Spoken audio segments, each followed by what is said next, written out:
That didn't take too long. This is Magic with Class, and I'm back, and I'm going to continue looking over the 1,000 rare card eBay purchase. So far, we got a few cards I would consider a little above bulk. So, tell me, so far did I get some value here? Is it complete garbage?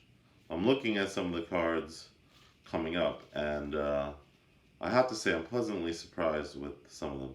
So the next card is Tempt with Immortality. It's a reanimation card. I can't say I particularly like this card because it gives your opponents their best creature back from their graveyard as well, if they want it. I think I'd rather play a different mass reanimation card if I was looking for this effect. But if you play maybe like a more political type of commander game, maybe. The green Tempt with card I think was the best one. Okay, here's a card from Ikoria. I think I saw like a tiny bit of play. The issue with these Ikoria mutate cards though is that most of the mutate cards work every time you mutate the card, but there were only not a handful, but the mutate mechanic was only in that one set of Ikoria. So until they return to Ikoria, until they make more cards with mutate, I just don't think, from a competitive standpoint in like Modern or Commander, that you're gonna see these mutate cards particularly often. I know they made a pretty strong Commander for the mutate mechanic, but I just don't think that Commander will be as interesting as it could be until they release more cards with mutate. And I gotta say, it's probably a long shot because mutate was pretty complicated, and it's causing issues in standard in digital play. So I think they're gonna be cautious. This card is from Throne of Eldraine, Wildborn Preserver. All I have to say about this card basically is that the non-human theme in Throne of Eldraine, which they kind of repeated in Ikoria, is you can't mutate onto a human. I think the anti-human, the you can't use humans for this ability, I think it's just more for power level. And here's another one. Same card. Creative Vitality. This is very good in life gain decks.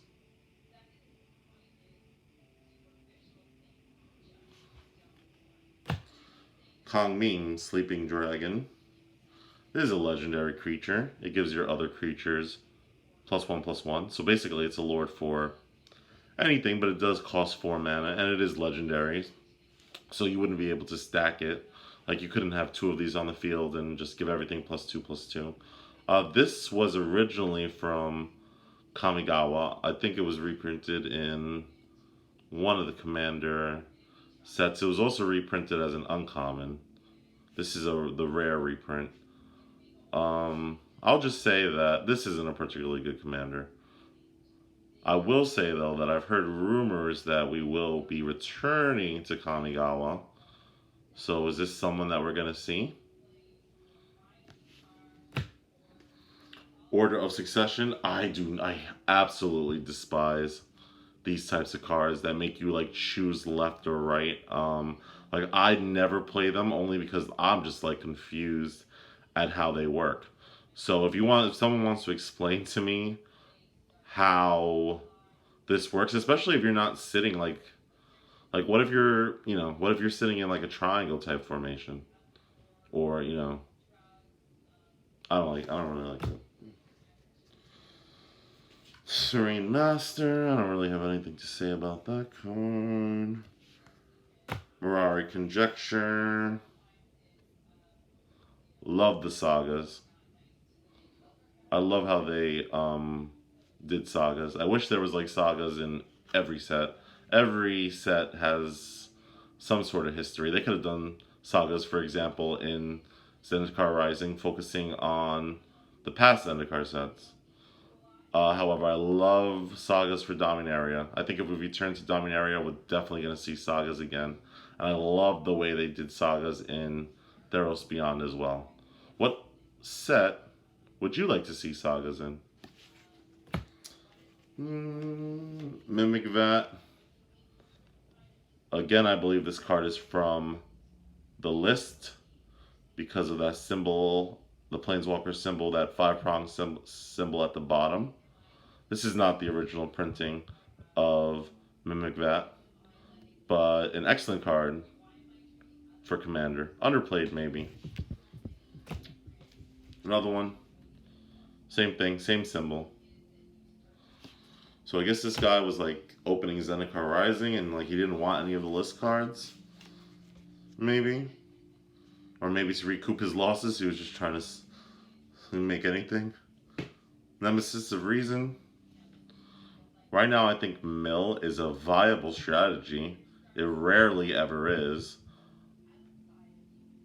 And this is not a particularly good mill card in like modern. However, it's decent in Commander. If I was playing blue-black mill, I'd probably throw one of these cards in there. 10 cards per attack is decent. Again, another list card, I believe. And if I'm wrong and these cards are not from the list, please let me know. Questing... How do you pronounce this card? Feldegriff. Questing Feldegriff. And I believe this is a reference to the reserved list Feldegriff card. Could be wrong though. No more purple hippos in Magic though.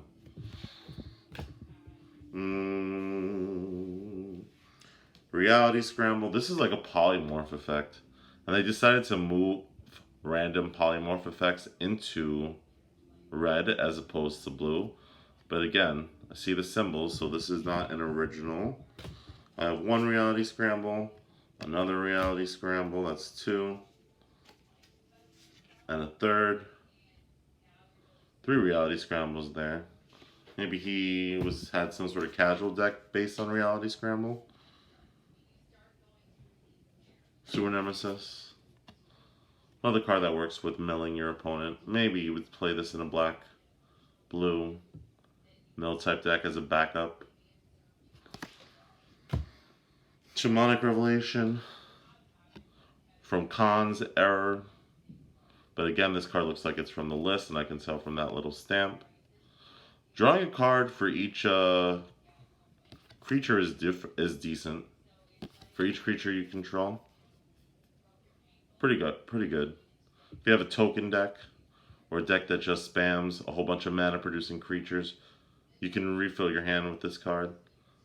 And it's also decent in terms of gaining life. So if you're playing against someone who has a very aggressive deck and you manage to get a couple of high power creatures onto the field, this could gain you, who knows, 8, 12, 16 life in a Commander game. That's decent for 5 mana if you can draw 3 or 4 cards and gain 12 life off of this effect. Keep your eye on Shamanic Revelation. It's not expensive now, but some of these green draw cards go up in value as time passes. Now this is a very interesting card, and I think it's worth some value. First of all, it's foil. It looks to be a list card as well because of the symbol. But this was originally from Time Spiral, the time shifted sheet. I can tell by the purple set symbol right there. And I think this card was going up in value. When it enters the battlefield, you choose a creature type, and creatures you own that aren't in play in your deck, everywhere, are whatever creature type you selected. So blue has gotten a few abilities like this as well, where it can change or set your creature types. This is a black version of that effect, and you'd be surprised how many combos there are by switching your own creature's types. Another foil, but this is not as good. It's instant. It is from the newest Ravnica set. I think this was a pre-release promo. I can tell by the stamp. January 19th through 20th, 2019. Was that when? What set was released? One of the Ravnica ones. Has addendum, which was the Azorius keyword. I don't like it because it basically gives you a bonus for casting your instance at sorcery speed. And you shouldn't really be teaching players to cast instance at sorcery speed, even if it is for a slight bonus. Kind of defeats the purpose of making it an instant. I really did not like that mechanic for the Azorius in the newest Ravnica set. I would have rather them have a mechanic based on... Actually, none of the mechanics from Azorius have been particularly fun.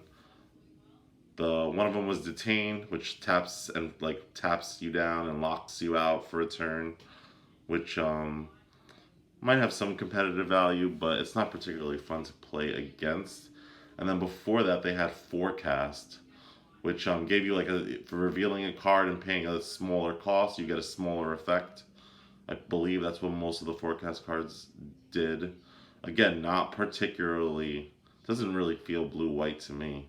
I don't think they ever get the Azorius mechanic as flavorful as it needs to be. They're a bunch of lawyers and judges and, high-level police officers. One day they'll get it right. We'll return to Ravnica so many more times in the next 15 years that eventually we'll see Azorius with a mechanic that actually feels Azorius. Soulquake. Return our creatures in play and all other cards in graveyards.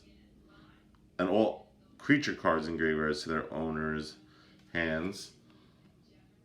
So for 7 mana, this will wipe the board, return everything to your hand, but also return all creature cards in graveyards to your hand.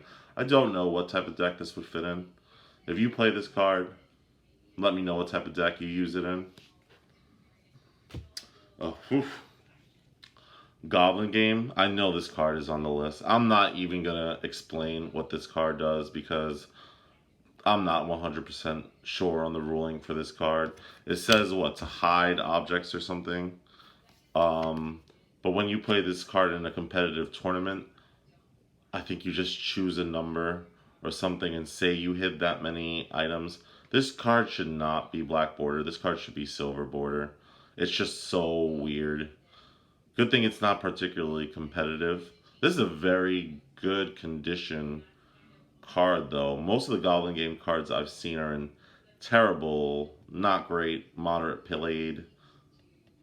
However, this is not the original, as I can tell from that stamp. Devastating Summons. This card is from original Zendikar, and there was actually a deck, a very lightning quick deck, that played this. It was fairly competitive in Standard during the time of original Zendikar. That I remember. These cards I like.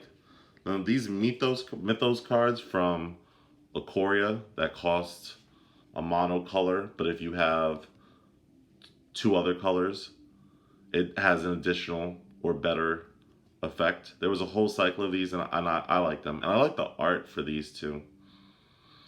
I wonder if we're going to see any other of those Mythos cards. Okay, I really have nothing. Tectonic Giant. I really have nothing to say about that. It's an elemental. It's a giant. So maybe in those type of tribal decks you would use it. Portal Mage. This is like a deck that you can... This is a card that you can only play in like Commander or multiplayer formats, really. Because it doesn't do much in formats that don't play with multiple players. Kind of interesting. Agitator Ant. I believe Goad is going to be in Commander Legends. I believe they made a few gold cards. I could be wrong.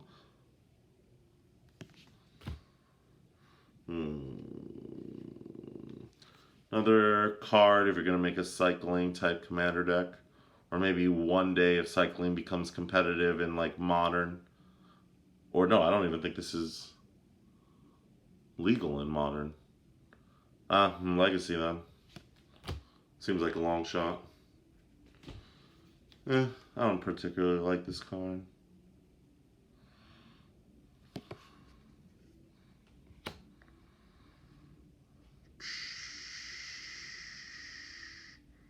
Nope. This is like a payoff for white for drawing additional cards. Well, I guess, so whenever you draw a card, so even if it's the first card you draw during your draw step, this would activate. It's not a particularly good card. The only interesting thing I will say about this card is that it's a tribal card. So tribal is a dead card type. They don't make new cards with the tribal card type because the reason they gave was, well, every card, every instant sorcery and enchantment is kind of flavored in a way where it could be a goblin enchantment or it could be like an elemental sorcery or something. So they opt just not to do it instead of doing it some of the time for consistency's sake. I don't know if that's a very good argument. I don't think tribal should be used like a lot, but in certain sets, tribal, would make sense. And I think it's a shame that Modern Horizons has so many different mechanics in it. And I think they keep saying over and over that tribal will just not be one of them. That they're just not interested in making new cards with tribal. I'm a fan of tribal. That's because I started during Lauren Block when tribal was like all the rage. So I guess I'm a little biased in favor of tribal cards. Next one is a legendary creature.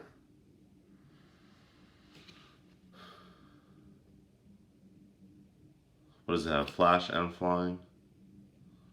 Spells that cost 5 or greater cost 1 less to cast and can't be countered. Why do they make blue cards like this? Blue should not be reducing the cost of other cards, especially high cast cards. Maybe if this only allowed you to cast instants and sorceries above 5 mana or above, then it would feel more blue. But aside from the flying, this card could be green. Right, it could be green. Can't be countered. That's also a green ability. Okay, we have this little mutate octopus. I like the art on it. Another card that was originally from like Lauren Block, but then was reprinted in Commander. This has the champion ability. So basically when it enters, you have to champion whatever it says in the card. This one's champion an elf, so you would have to champion, you have to sacrifice an elf, but when it dies, you get the elf back.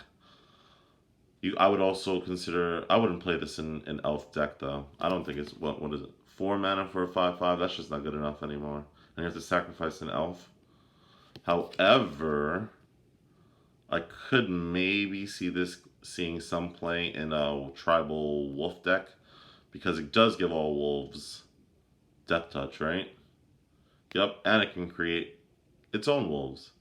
However, are you running enough elves in your wolf tribal deck that you can actually cast this card consistently?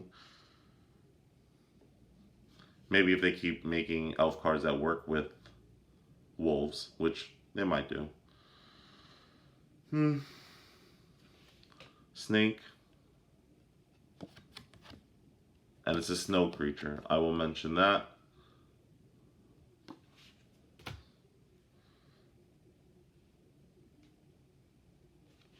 Mass Admirers. This is a card I like. Also makes wolves. But I would also consider playing this in a token type deck. That's a good exchange. For every additional green mana you have beyond 4, you can make a 2/2 wolf. That's pretty good.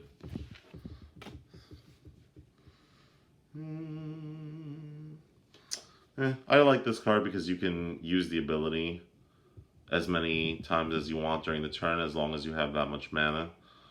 Turning something into a base 5/5 doesn't sound particularly good, but like let's say you have an Anthem card on the field, or you have an aura or an equipment attached to the card, whatever creature you're going to use this ability on.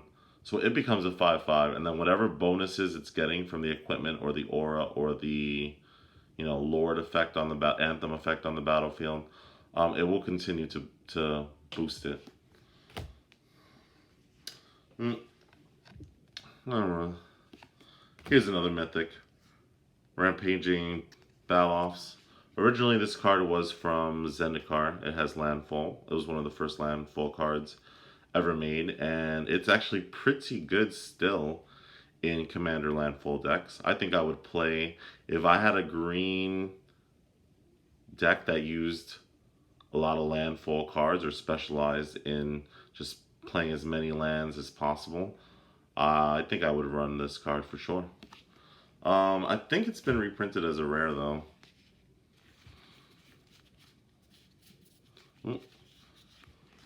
I'll just do one more before I cut this video off. Here's a foil, Bristling Hydra. And at one point during Kaladesh era, this saw a lot of play. And the foil would have been pretty expensive. So, will this see play again when they do energy again? Marrow loves energy, so expect to see an energy somewhere. So, if you like these videos, please let me know so I can do a few more and show you the rest of the cards that came from this purchase. So far, I feel like I'm doing great. But maybe you disagree. This is Magic with Class, always reminding you to gather with class.